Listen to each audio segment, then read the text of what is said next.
Hey, what's up? This is Caleb Ward with VFX City, and in this After Effects tutorial, I'm going to show you how to create this cool ocean scene in After Effects.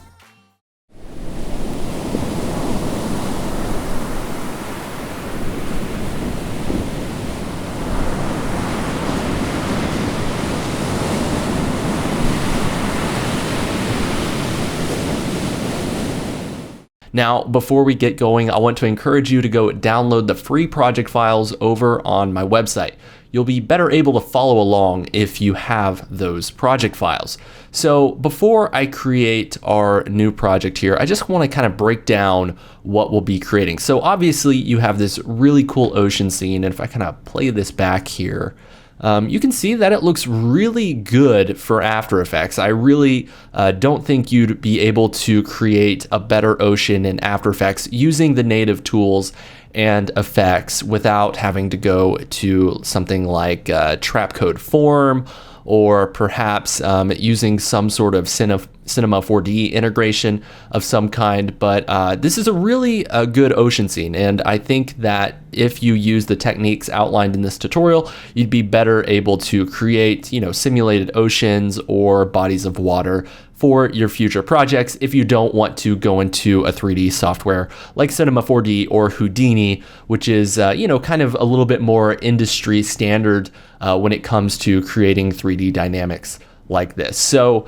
as you can see, we have this composition here with the camera. We have some stylization with the horizon here and the depth of field. And then we also have this above composition. So this is the composition we're going to be creating first. And really, it's not super complex, but there are some, I'd say, intermediate things to learn here. If I go ahead and play this back, you can see that, the water kind of moves in three different phases. We have the fast moving water here, the slower moving water, and the really slow moving water. But when you go over to the final composition, you really can't see a real defined break between the slow moving and the fast moving water. It all looks just kind of a little more natural as the vision and the distance kind of falls off here. So I'll be showing you how to do all of that. So let's get started. So I'm going to go up here to File, New Project, and we'll create a brand new project here. And the first thing we're going to do is create that above look. So go ahead and go to Composition, New Composition, and we can make this 20 seconds long. It can really be however long you want your ocean scene to be. Originally, I made mine at 5 seconds and it was just way too slow, or way too short rather. So I'm gonna do 20 seconds here. Now for the width, we actually want to customize this. So I'm gonna do 3840, which is, UHD, some people call it 4K. It's technically not the traditional 4K, but it's a little bit less than 4K, ultra high definition. Anyways, that was a nerd ramble. And then the height we'll do 1920. So this is basically a 2:1 aspect ratio at 24 frames per second, and click OK. So now the first thing we want to do is create a background. So go ahead and hit Command Y, and we'll call this BG for background, and hit OK. So the background that we're going to be working with here is basically going to start with a really dark blue over here and kind of lighten up to a little bit of a lighter green on this side. So go ahead and go to your Effects and Presets browser and type in Ramp and drop the gradient ramp onto the layer. Now we're going to take this top point up here and drop it right here on this side of the layer, and then we'll grab this second point and drop it right here. So the first point, this kind of black point here, we're actually going to change this to a kind of desaturated blue. So somewhere I'd say about like that. So just think of the color of the deepest part of the visible ocean that you can see at the point in which your camera can view the composition. So because this is going to be closer to our camera, we want it to be darker, and if it's further away, we want it to be lighter to simulate like the sun hitting the water and kind of reflecting algae or something like that. So just go ahead and pick, kind of a dark desaturated deep blue, about like that. And for the end color, we are going to pick a similar blue, but we want it to be a little bit lighter. So I'd say about like this. You know, this is maybe a little bit more of an aqua, and this is a little bit more of a navy blue. So you can go in here and just kind of turn up the ramp scatter to try to get rid of some of the banding issues that you may have. But for the most part, this is looking good. So let's go ahead and create a new solid. I'm gonna hit Command Y to create the new solid, and we will call this Wave Fractals, and go ahead and click OK. So the effect that really is going to be driving the majority of our waves here is the Fractal Noise effect. And I love this effect. I use it all the time.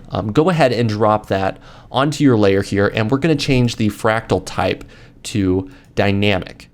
So before we go any further, I'm going to go ahead and go to our effects and presets browser, and I'm going to drop in the invert effect, and that's just going to invert our black and white colors here, so that we basically just get a completely different fractal dynamic here. So you can turn this on and off, so you see it kind of goes from being this kind of bulgy fractal to being this more kind of wispy and kind of spider web like fractal. So I'm going to go ahead and adjust some settings here. You don't necessarily have to understand 100% of why we're adjusting each one of these things, but the thing that we're trying to do is just get some of these fractal edges here to really stand out. These are going to be the base of our waves. So I'm going to go ahead and crank up the contrast to something pretty high, actually. I'm going to do, let's say, you know, around here.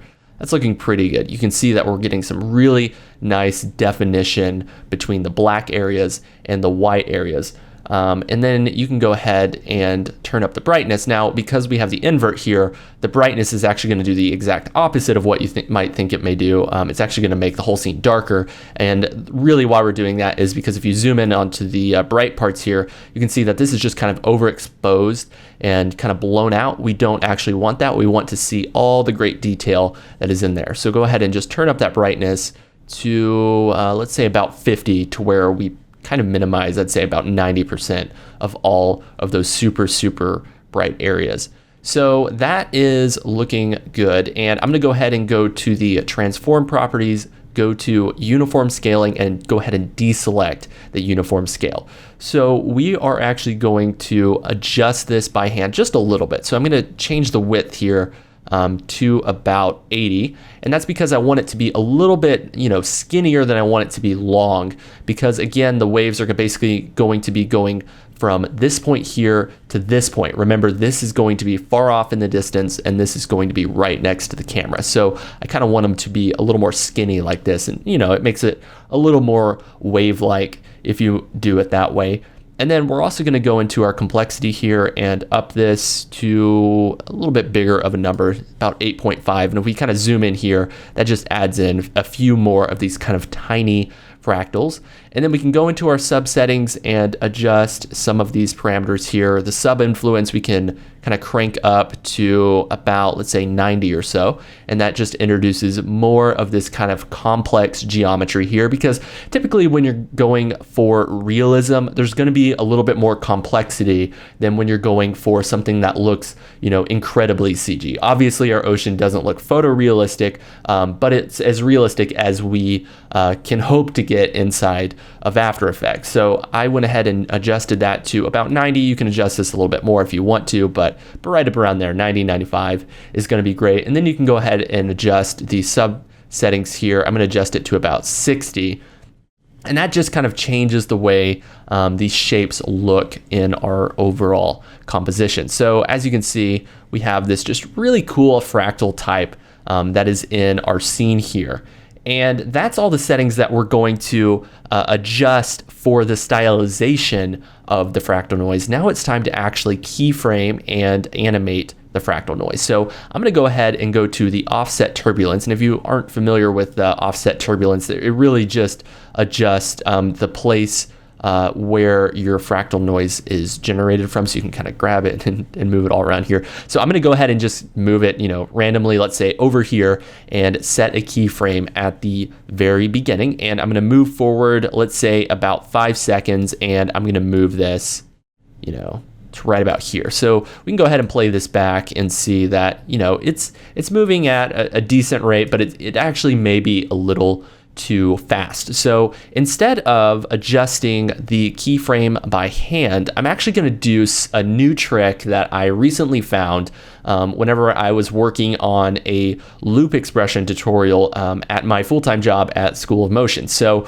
what you do, if you go ahead and hold down Option and hit the stopwatch here, you can actually use a loop expression to animate your property. And I'll explain this a little bit in just a second. So just go ahead and type in loop out, open parentheses, quotation marks, and we'll do offset, quotation marks, in parentheses, and semicolon. So what the loop offset expression actually does is it will continue the value between this keyframe and this keyframe beyond the last keyframe. So if our fractal noise is moving from here to here over the course of 5 seconds, it will continue that movement basically forever. And it's just really handy. But the way to take it one step further is, let's say we have this movement here. And again, we said that this movement is too quick.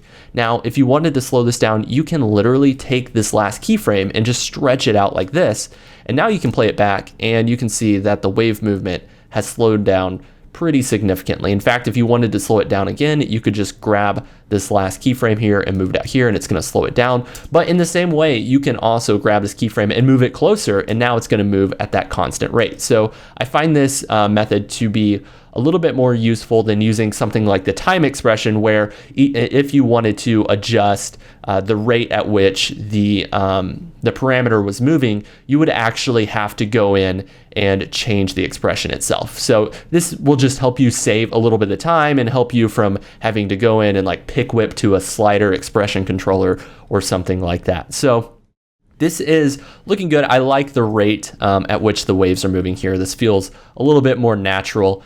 So we are actually going to keyframe the evolution too. So a wave, typically you wouldn't think of a wave as staying in a constant state the entire time. You would think that it would kind of ebb and flow and change the way it looks over time. So I'm going to go ahead and hold down Option and hit evolution here. And I'm going to type in the same expression. We'll do loop out, open parentheses, quotation marks, offset, quotation marks, in parentheses, and semicolon. I think this is going to throw me an error code because I haven't set a keyframe yet, and I was right, but that's okay. We can go ahead and set a keyframe right here at the 0 frame mark for 0, and we can move forward to, let's say, the 5 second mark, and we'll just move this to, let's say like about 230 or something like that. But let's just go ahead and preview this and see what it's doing. And this looks cool. I think it's, actually ebbing and flowing at a really good rate. We can actually grab this keyframe, move it a little bit closer if we want it to kind of evolve a little bit faster. And honestly, this is pretty fantastic, I think.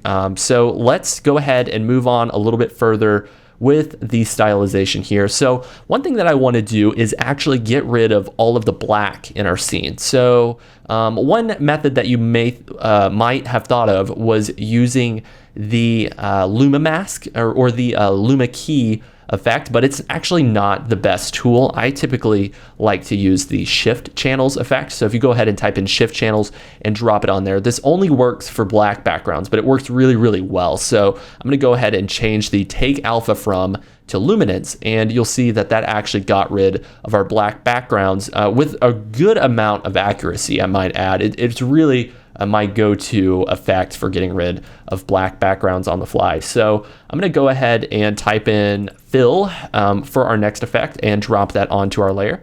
And we obviously are going to want to change the colors here. So I'm going to change the color from red to kind of a deeper, turquoise. So something about like this. And go ahead and hit OK. And then, if you kind of zoom in here, these waves are sharp, and that's not necessarily a bad thing, but I think I want to cut down on some of that sharpness just a little bit. I like having all of the geometry in there, but I don't want it to be just so crisp to where the audience's eyes are just like, why the heck are those waves so darn sharp? Like that just wouldn't look right. So I'm going to type in fast blur, and we're going to drop in the fast box blur. Go ahead and just drop that below the fill here, and we'll change the blur radius to 1.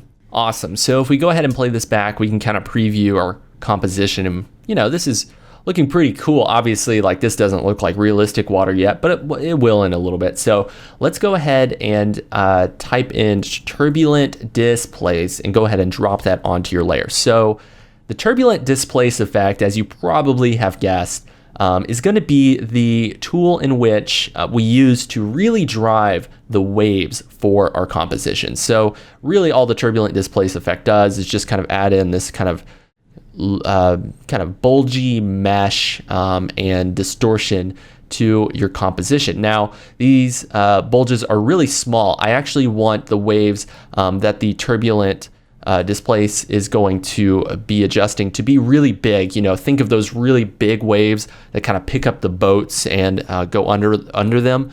That's the waves that we want to create with the Turbulent Displace here. The evolution movement is going to be actually the small waves, but the turbulence is going to be the really big waves. So we are going to actually change this displacement to bulge smoother, which tends to, as the name implies, be pretty smooth. And we are going to change this amount to a low number, let's say about 2. So we don't want it to affect the up and down movement or the distortion really that much, but we want the size to be pretty large. So I'm going to go ahead and crank this up to about, let's say 670 or whatever. It doesn't really matter. So if I go ahead and grab this little handle here, you can see that, you know, our kind of waves are just kind of moving in and out. And if you move it like this, it looks just like a really, really big wave. And that looks really fantastic for our composition. So I'm going to go to the very beginning, to the 0 frame mark, and set a keyframe for the offset turbulence, move forward to the 5-second mark, and I'm going to move this to the top corner over here.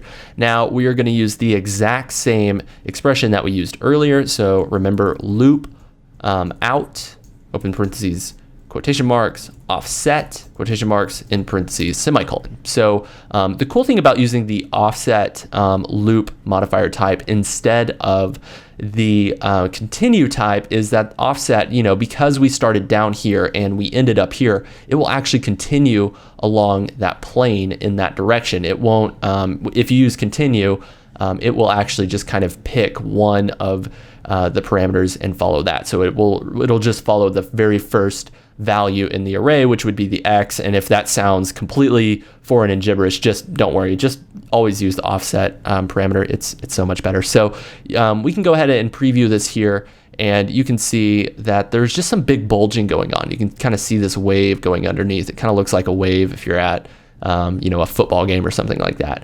And that's exactly what we want. Just, you know, really subtle movements, and that looks good. And if we at any time want to increase the speed of the wave, we just grab the keyframe and move it closer to the first one, and we can play it back and the wave moves a little bit faster. So that really looks fantastic. Now we can go in and I'm going to type in glow and drop in the glow effect onto our layer here. And I know what you're thinking. You're thinking, oh my gosh, this is only the very first layer. This is going to be the longest tutorial in the history of After Effects tutorials. But I promise you, once we create the first wave layer, all the rest will be so much easier to create. So go ahead and change the glow settings here. I actually am going to increase the threshold just a little bit, and then I'm going to bring down the radius. I don't want it to glow really far at all, so I'm going to bring it down to about 4, and then I'm going to bring down the intensity to about 0.2. So it's a real subtle glow, but it's just kind of increasing the blurriness around these fractal layers here. And I'm going to change the glow colors to A and B, and then for color B, I'm going to select just kind of a brighter blue, about like that. And it just adds in just some subtle stylization there. And then I'm going to go back to the effects and presets browser and type in our very last effect that we're going to apply to this layer, and it is the box blur. So the fast box blur, and go ahead and drop it into the layer, and we're going to type in 2.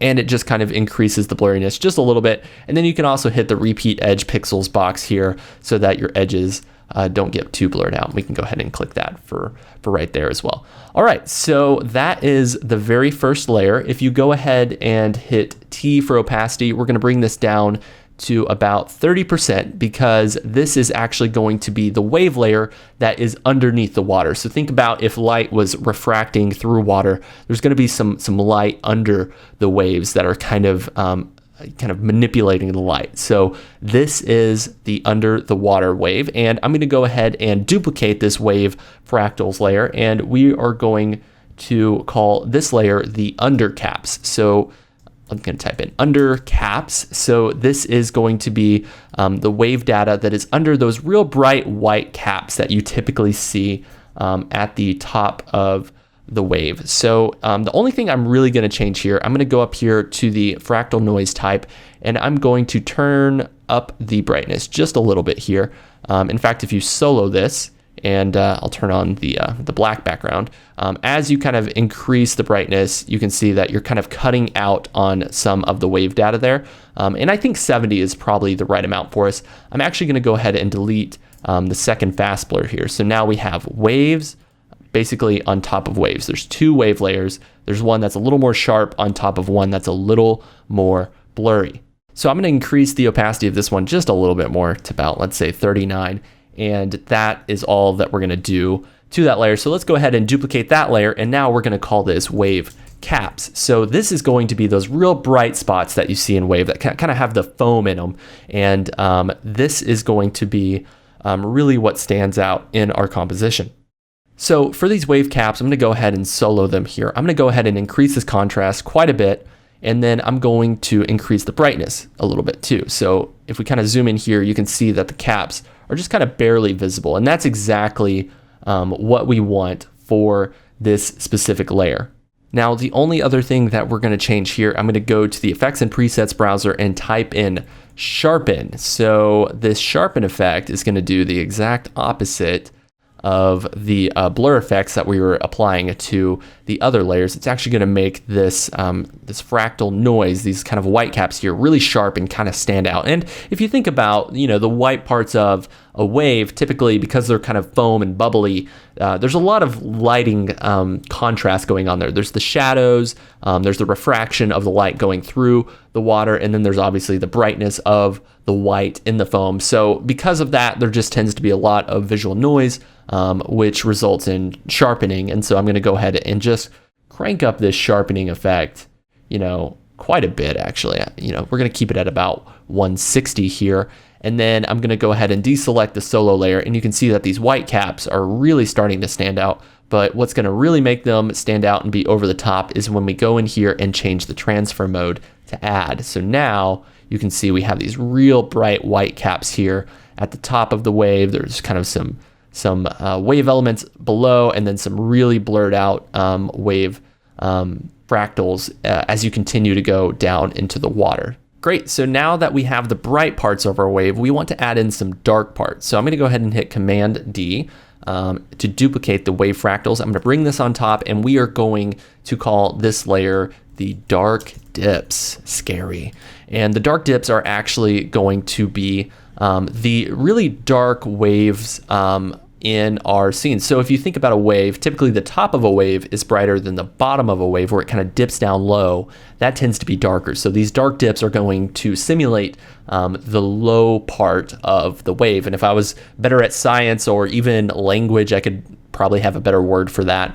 But it's the lowest part of the wave, the valley part. So we're going to change the transfer mode of these dark dips to multiply. So that does almost the exact opposite of the add. It only includes the dark information in your scene. So you can go in here. We're going to adjust some of these by hand. So I'm going to go to our fractal noise layer, or our fractal noise effect for the dark dips layer, and we're going to change this to 250. And then we're also going to change the brightness down to about 3.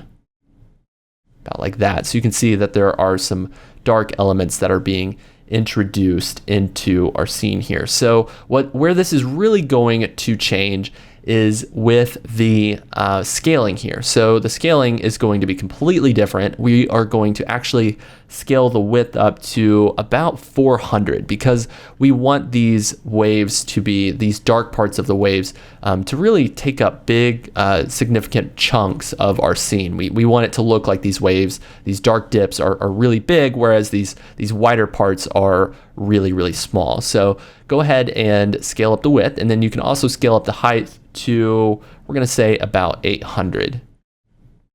About like that. So as you can see, there are some dark fractals that are pretty obvious throughout our scene now, and they're really adding to the visual complexity of our overall scene. And in fact, I can go and turn down the complexity here of this fractal noise layer, and that will just make these dark waves a little more softer on the edges and just a little more blobby, if that makes sense. So we actually don't want the turbulence to move at the same speed this direction. In fact, we kind of want it to move backwards a little bit. We're going to have it move towards the camera. So I'm going to go ahead and hit the U key so we can see all of the keyframes here.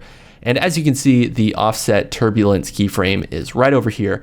And we are actually just going to change the value. So basically, if I remember correctly, it went from over here to over here, but instead we want the offset turbulence to basically go from here to here. So I'm going to go ahead and deselect the keyframes here, and we have an error code, but that's just because that loop expression is like, I don't know what keyframes I'm supposed to be looping here because there are no keyframes.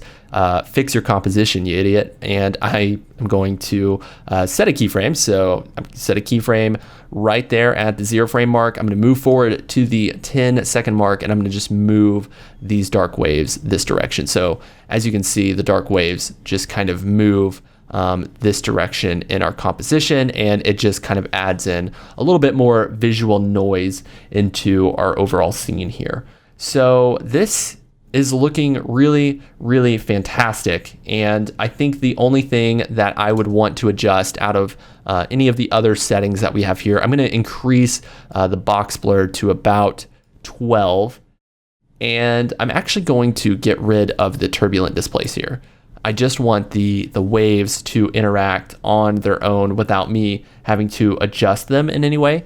And I'm going to hit T for opacity, and I'm going to increase the opacity to, let's say, maybe not 100. Let's say maybe about 50%. And I think that these waves are not actually tall enough, so we can go in here to the fractal noise layer, and you can either decrease the width or you can increase the height. Either one, it just depends on how wide and stretched out you want your waves to be. And I think this looks pretty good. In fact, we could turn down the opacity just a little bit if we wanted to. So maybe about 40, and that looks pretty darn good. So I'm gonna go ahead and click away. Excellent. So now it's time to stylize our scene. So basically, I want this to look as realistic to the top of water as possible. So I'm going to actually increase the dark dips one more time. I want it to be, pretty dark, about like that. And then we can go back to the width here and decrease the height just a little bit, just to add in a little bit more of that visual noise here. But it really just depends on your scene. We're artists. We mess around with stuff until we get a great look, and that really, I can't say this strongly enough. A lot of After Effects is just sitting down, messing up, and stylizing stuff. If something looks right and it's 100% awesome the very first time you sit down in After Effects, that is very, very abnormal. Most of your time is probably going to be spent troubleshooting and stylizing, and that's, perfectly acceptable, and that's a very normal part of the animation process. So I'm going to go back over here to our wave caps here, and I'm going to increase the sharpness a little bit more, and then I'm going to go up here to the brightness in our fractal noise, and I'm going to kind of decrease it a little bit so we can introduce a little bit more of these fractal layers into, or the bright kind of caps into our scene. But we don't want to increase them too much. We don't want it to look like, if you kind of zoom in over here, you can see that you're getting a lot of the splotchiness. We don't want that. So just try to decrease it without losing the splotchiness or the highlights throughout your entire composition. And then we can also go in here, and let's say the background here, I'm actually going to change this second color over here. I'm going to make it a little more green. So maybe a little bit closer to turquoise, about like that. And this, I think, is really starting to look pretty darn fantastic. If I hit T on the white caps here, we can actually increase the opacity here and just kind of try to find a number that looks really good. So I'm going to say about 60% is probably the right number for us. And we can adjust the opacity of all the other layers just to dial it in to look fantastic. So I think this is looking pretty darn amazing. So I'm going to go ahead and create a new layer here. We're going to go to Layer, New Solid, or you can hit Command Y if you want to be a fancy pants and use a keyboard shortcut. And we'll call this Sun Fall Off. And I'm going to make this layer kind of goldeny yellow, hit OK and OK. And all we're going to do with this layer is go to the pen tool up here, where you can hit the G key, and we're just going to kind of cut out a portion of the composition here, about like that, and then hit F for feather, and we're just going to feather out this mask about like that, and change the transform mode to overlay, and then we're going to drop this sun layer on top here, and then go ahead and hit T, and we're just going to drop down the opacity till it looks, we don't want it to be like it look like sharks have been peeing in the water. We want it to look like the sun's kind of reflecting off of it. So about 20% is probably all we need to do. And you just think of like if you're sitting back on the beaches of Cozumel looking out over the water, and they're kind of this kind of bright green. It's about that type of green that we're going for here. So this entire scene is fantastic, but there's one very big problem. So if you think about this composition, waves, if you're sitting on the beach, the waves that are near you look like they're moving faster than the waves that are just really far off. So you would think that these waves that are going to be closer to the camera will move at a rate that is different than the waves over here. Now, practically speaking, in real life, the waves probably do move at a similar speed, or maybe they don't. Again, I don't know anything about science, so, I might just be making something up here. But whenever it comes to visually simulating an ocean, we want this side to move at a faster rate than this side. And the easiest way that I found to do that is to actually use an adjustment layer. So I'm going to go up here to Layer, New Adjustment Layer, and I'm going to go to the Effects and Presets browser here, and I'm going to type in time and find the time warp effect and drop it onto the adjustment layer. And this adjustment layer we'll call half time, and go ahead and click away. And as the name implies, we're actually going to keep the speed at 50%. So what the time warp effect does is it just it uses a bunch of fancy schmancy computer algorithms to figure out how to slow down your composition without resulting in any awkward artifacting or anything like that. So I'm going to go ahead and go to our mask tool up here and select the rectangle tool. I'm actually holding down Alt on a PC or Option on a Mac to cycle over to the rectangle here, and I'm going to select exactly 1/3 of our composition. And I say exactly, it doesn't have to be exact at all. In fact, you can just eyeball it, and that looks really good. And I'm going to go ahead and hit the F key for feather. And we're going to feather this out to about, let's say, 120, about like that. So there's a real slight seam here, but our audience is really not going to be able to tell at all. So let's go ahead and duplicate that half time there. We're going to call this quarter time. And because we have an adjustment layer with a time warp effect over another adjustment layer with a time warp effect, we don't actually have to change this to quarter speed. We can just leave the 50% up there, because a half of a half is a quarter, and that's just math. And we're going to select another third here, about like that. And now if we preview this, you'll be able to see that our composition is moving fast, medium, and then slow. Awesome. So as you can see, this composition is moving in 3 parts. These wave fractals look pretty cool, and it's just kind of starting to look a little bit more like water. And the only thing I can see that I'm going to want to adjust here is these waves underneath are moving really, really fast. I don't think I want them to move that fast. So that's the dark dips here. So I'm going to go ahead and hit the U key. And what we can do, again, because we used the cool loop offset expression technique, we can actually just go ahead and grab this keyframe here and just drag it out to like let's say the 18-second mark, and that's going to slow down the entire composition. So let's go over here to our project. I did not name this composition at the very beginning, which is just really unorganized and bad motion graphic work on my part, so I apologize for that. I'm going to type in above for the name of our composition here, and we are done with this comp. So now let's go and create our final comp. So I'm going to go up here to composition, new composition, and we're going to create an HD camera, but you know, by the time this comes out, who's going to be using HD, right? Like, it's all about 4K and 8K and 16K, and my computer's crying just hearing me talk about this. But we'll keep this, all the settings default for now. We'll keep the duration at 20 seconds, and then we can change the composition name to final and hit OK. So let's go ahead and drop in our above composition here, and we're going to toggle the switch and make sure that the 3D button is selected. So you can hit the W key for rotation and go ahead and rotate this. In fact, we want to rotate it exactly 90 degrees, and then we're going to rotate it this way exactly 90 degrees. And you'll notice you can't actually see anything. So we're going to go ahead and hit the R key for rotation. And luckily for us, I actually already went ahead and it was rotated exactly 270 degrees. So I got really lucky on that one. But I'm going to go ahead and drop this down to about right there. I think that's looking about good. In fact, I want our horizon to be at about the halfway mark. If you go ahead and turn on your proportional grid here, this is the halfway mark in our composition. So I'm going to rotate this, and actually, instead of rotating it, I'm going to push it up a little bit just to where it kind of lines up perfectly with the edge here. I'm going to hit W for rotation, and then I'm just rotate it just a little bit, and it's just going to be this back and forth game trying to get it as close to the horizon line or the halfway point as possible. I think that looks pretty good, and then I'm going to go ahead and stretch this out to where it stretches out to the edge of the frame.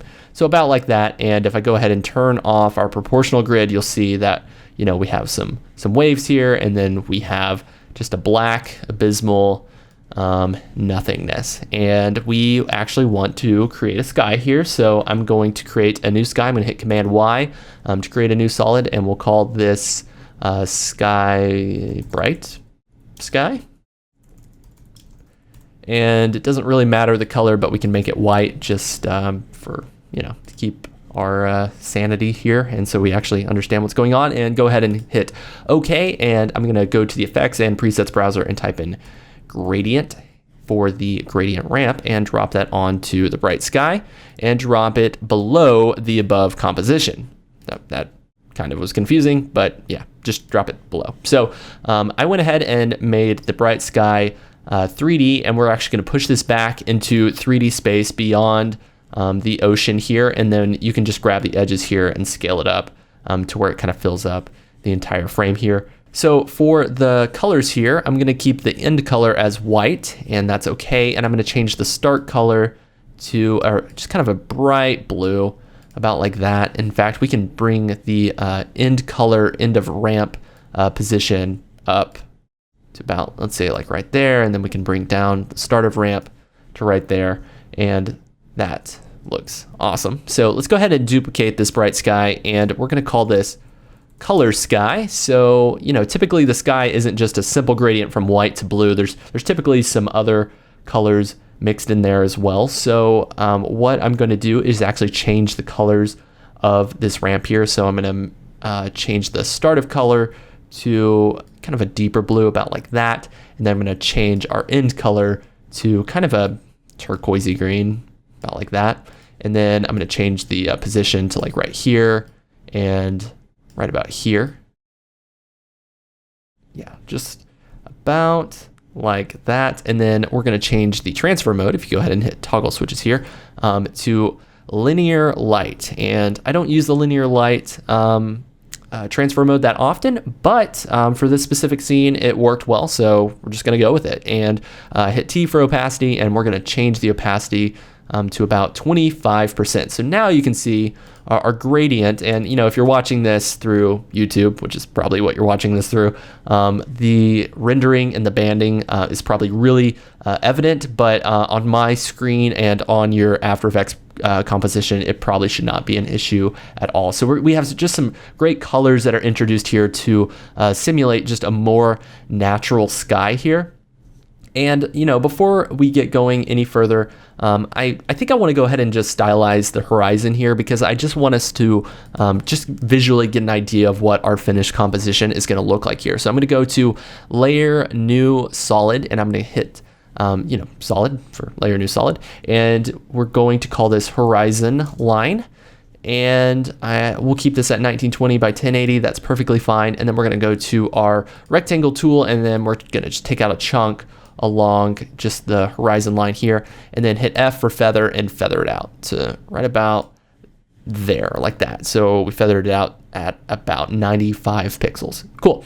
So go ahead and change the layer to 3D. Cool. So one thing you may not realize, if you actually hit this button right here, any layer can be changed into an adjustment layer. It's a really handy tool if you want to create an adjustment layer that's not just square and taking up the entire composition. So I'm going to go ahead and go to our effects and presets browser, and I'm going to type in brightness and contrast. We're going to go ahead and drop this onto the horizon line here, and we're just going to change the contrast down to -100. And all we're trying to do here is just decrease on the contrast towards the end of our ocean scene. Basically, if you think about the way that light falls off, if you look at the ocean in the distance, there's typically less contrast than an ocean that is just right up next to you, right next to your face. And then we'll turn up the brightness a little bit, you know, to let's say about, I don't know, 43. And that just kind of makes it a little bit brighter along the horizon line there.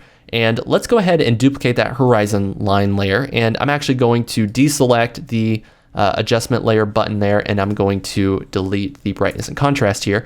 And now let's go ahead and just bring these arms a little closer together, about like that. And I'm go ahead and hit T for opacity, and we're going to bring down the opacity just a little bit, and then hit F for feather, and we're also going to bring down the feathering. So all we want to do is just make it look like the horizon line is just really bright and just kind of fading almost with the sky, because typically whenever you go to the ocean, that's kind of what happens. Although, you know, I live in North Texas, so I don't really see the ocean that much, but from pictures of the ocean, that's kind of what it looks like. So the last thing that I want to add in here before we really go in and stylize our ocean is just kind of a sun glare. I want to make it look like the sun is just kind of shining extra bright on this area over here. So I'm going to hit Command Y to create a new layer, and we're going to call this Sun Glare. And we will go in here to our color, and we're going to make this just a real bright orange, about like that. Hit OK and hit T for opacity to bring down the opacity, just so we can just kind of see what's going on here. And go to the pen tool, and we're just going to kind of cut out just a little bit of a kind of a bright kind of, I don't know, cone shape right here. Hit F for feather and feather it out. And then we also want to change the opacity to be a little bit brighter, maybe about 13, about like that. So it's just a real subtle sun glow over there. In fact, we can go ahead and make sure that it is 3D. Just go ahead and hit that 3D checkbox there, and it is looking fantastic. All right, so now it is time to make this ocean look realistic. So let's go to our effects and presets browser and type in Sharpen. So we are actually going to sharpen up our overall water over here. So go ahead and drop that onto our ocean layer, and we can just increase the sharpness, you know, just a little bit to about 90, about like that. We really just want to make these kind of bubble areas real sharp and crisp. And what we can do is go back to the effects and presets browser and type in glow, and drop in the glow effect onto the layer as well. So basically we want to make these kind of white caps just glow a little bit, make it look like there's kind of the glare from the sun is just diffracting. Is that a word? Diffracting or diffusing the light coming through. So we're going to go ahead and just turn down the threshold just a little bit to include a little bit more of the bright caps here. And then we are going to change the glow radius to just something really small, about like 1, like that. And then we can change the glow intensity to something pretty significant, actually. I'm going to change it to about, I don't know, like 6 something like that, to where it's just really bright on the bright caps, and then everything else underneath looks like it's happening below the surface. Remember, the stuff on top, we want it to be really bright like it's reflecting, but the waves underneath, the light isn't getting to it as easily. So that's looking pretty cool, and we can actually go in here to the original colors, and I'm just going to change the color B here to just kind of a really bright yellow, almost to match our sun glare over here. So now the white caps kind of have some of that color information brought in here that make it look a little more realistic. So the waves right now are really flat. If you kind of preview this, you'll see it just looks like almost like a lake, like there's no depth going on whatsoever. So in order to change that, I'm going to go in here to Turbulent Displace, and I'm going to set the effect right there onto our ocean layer, and we're going to change the turbulence displacement type to the bulge smoother that we talked about earlier, and I'm going to change the amount down to about 40, and then we can keep the size at about 100. So again, this is an effect that just kind of changes the waves and the waviness in your scene. So as you can see, as I drag this around, you can see that the waves are kind of moving, and it's really, really pixelated. And again, this is going to take up quite a bit of computing power on your machine, so you just have to have some patience with it. But as I drag this around, you can kind of see in the pixelated blocks below, the waves kind of move and act like there is actually some waves and some waviness going on there. So I'm going to set a keyframe for the offset turbulence at the 0 second mark, and then I'm going to move forward to about the 5 second mark, and I'm going to just kind of move this to right about here, to where it just kind of moves from this point to this point. Basically, the waves are moving in this direction. And again, we are going to use that awesome expression that I've been talking about this entire time, and you're like, dude, lose it on the expression. It's just a simple little loop out expression, but it's more than that. It's a workflow change. It's amazing. I love it. So type in offset, quotation marks, in parentheses, semicolon, and go ahead and click away. So that data is just going to continue in this direction forever. And if we kind of preview this, we can kind of see our waves in action. Cool, so as you can see, there's some cool bumpiness going on here. I actually want to change the bumpiness to where it's a little more random. So what I'm gonna do is go to our evolution here, and I'm gonna do the exact same thing that I just did for the offset turbulence. I'm gonna set a keyframe at the 0 second mark. I'm gonna move forward. I'm going to increase the evolution to, let's say, about 130. I don't know, that sounds fine.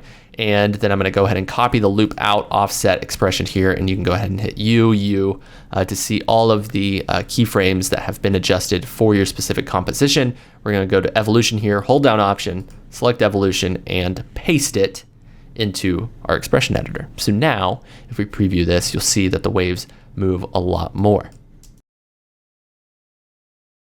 Nice. So this is looking really cool. Obviously, this looks a bit more like a lake than an ocean, so we want to add in some really big waves. So these were the smaller waves, these kind of tertiary waves, but we want it to look like this is like a really just a raging ocean. So I'm going to actually go ahead and drop in another turbulent displace effect. I think it's a little bit easier if we just do this by hand, and we're going to change it to the bulge smoother again.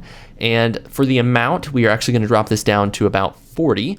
But for the size, this one's going to be huge. We want it to be gigantic because these waves are gigantic. So just crank this up to a big amount. Let's say 750. I just want it to be really, really big. And if I go ahead and select the offset turbulence slider here, it's really pixelated, but you can see it looks like our entire ocean is just kind of growing and shrinking, and it looks really, really cool and realistic to what an ocean will look like. So let's go ahead and set a keyframe for the offset turbulence at the very beginning of our composition here, and let's move forward to the 5 second mark and go ahead and move that slider towards the camera, about like that. So it's a big wave, so it's not going to move super, super fast, but it will move with some speed. And then you can go ahead and play this back and look at that. That is a really, really big wave, and all the water and the fractals are kind of being introduced around it. And if you ever want the wave to look different, like I kind of want the wave to have just a little bit of a different look here, you can go to the evolution options and just change the random seed and just kind of keep adjusting it until you get something cool, and you can play it back and like, oh wow, like that wave's pretty cool, but maybe it moves a little too far to the left here, so you can just keep adjusting it until you just find the right look for your specific scene. So I'm actually going to increase the complexity just a little bit to maybe about 1.6, something like that. Awesome. So this is looking really cool, and I want to take it one step further. So I'm going to hop this back down to half, and then let's go ahead and create a new camera. So layer new camera. We're going to make it 50 millimeters so it matches the scene that we have set up here. And I'm going to go ahead and drop the camera on top of all the other layers. It doesn't actually matter where exactly the camera is, but I like putting it on top of everything just to keep everything a little more organized. And let's create a new null object. So layer new null object, and we'll make the null object 3D and go ahead and drop the parent onto the null object. So we just parented the camera to the null object. So we're going to go ahead and add in just some expressions here. We want to make it look like this is kind of handheld footage, like you're maybe on a boat or on the dock, like shooting the ocean. So go ahead and hold down the Option key and hit position here. And we're just going to use a simple wiggle expression. So just type in wiggle, open parentheses, and we'll type in 0.2, comma 20, end parentheses, semicolon. So all this is saying is every 0.2 seconds, so every 5 seconds, wiggle the composition by 20 pixels. Easy peasy. And then we'll also hold down Option, and we will adjust the Z rotation, and we'll do the same thing. We'll type in wiggle, open parentheses, and we will do 0.1. So every 10 seconds, we want it to rotate only 1 degree. So this is really slight rotation, but it's just going to add to the overall realism in our scene. So go ahead and click away here. And one thing that I want to do with the camera is I want it to actually kind of have a focus. So I want it to focus maybe a little bit more on the foreground, and then maybe rack to the background, and then maybe change the blurriness to where you see the entire composition. So we're going to start rack focused on the foreground here. So I'm going to go ahead and go to the camera options here, and we are going to just up the blur level quite a bit. In fact, you can even go in here to the aperture, and you can increase the aperture, and oh, you got to turn on the depth of field. What am I doing? Go ahead and turn on the depth of field. And then we're going to change the focus distance to be pretty close. So right now it's at like 3,000, but we want it to be much closer than that. So let's go ahead and just make it to where it is focused as close as we can to the front of the composition. Now, obviously, this is like the smallest depth of field in the history of the world. So let's go ahead and change the blur level here, and then also the aperture. We want it to be a reasonable amount here. So I'll change the blur level and the aperture. So the aperture is set to about 60 here, and the blur level's at 142. That's perfectly fine. So let's go ahead and set the focus distance for the very beginning. Let's scrub forward to, let's say, the 4-second mark, and I want the focus to be at the very end of the composition. So you can just kind of crank up the slider there to where it is focused kind of towards the end of the composition. And then you can also, once it focuses to the very end of the composition there, let's say we want the blur level to change from 142, we can just set a keyframe for the blur level at the 4-second mark at 142, and then we'll just bring it down to like something low, like 35 or something like that, to where it's just slightly blurry, but not super, super blurry.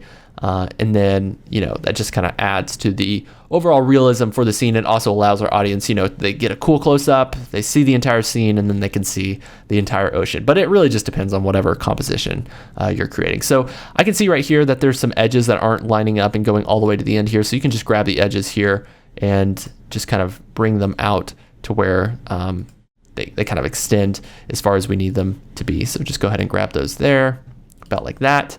I can also see that the sun glare over here is just kind of peeking out. In fact, I'm going to hit T for opacity and just bring this down. I want it to be just real slight. I don't want it to take up the entire composition or anything like that. Awesome. So this is looking fantastic. If you wanted to, let's say we wanted the horizon line to be a little higher, all we have to do is hit the W key for the rotation and just kind of bring it up here. maybe about like that, to where we can see just a little bit more of the visual data in our scene. And then we can just go ahead and grab these horizontal lines and just kind of bring them up here to where they're at the horizon. And you know, that's looking fantastic. And then you could even, you know, one thing I see here, this water is like really saturated. So you could even go into the effects browser here, type in Hue and Saturation. We can drop the Hue and Saturation onto the ocean layer here and just kind of bring down the saturation just a little bit, like not a lot, maybe about like that. Then we can even go in here to the curves and drop it into our composition here and just increase the contrast. Maybe about like that. It's looking pretty cool. And that's about it. So I want to encourage you to mess around with the effects. You know, at the end of the day, you can add in all of the effects and the expressions, but if it just doesn't look right for your composition, it just is not going to look right. So make sure you adjust the settings for your unique sequence. And if you, of course, if you ever have any questions, please send them over to me. I'd be happy to help. And again, you can download the free project files used in this tutorial over on my website at BFX City. This has been Caleb Ward. We'll see you next time.